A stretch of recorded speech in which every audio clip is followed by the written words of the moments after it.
na guys yung aking mga pinunla. Last 2 weeks.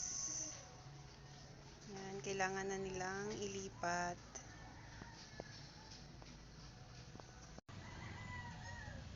Ayan ang aming papaya.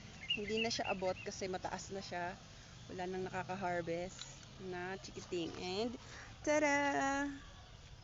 Nailipat ko na sa sako yung aking mga sitaw. At upo. Ito na yung aking upo. Diba?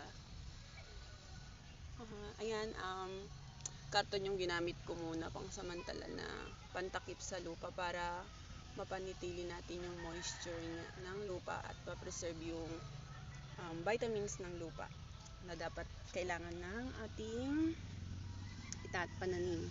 Tapos yan, o diba, minano-mano kong tambakan yan para naka-level up siya sa lupa. Ayan, yan ginawa ko. Diba guys? Soon,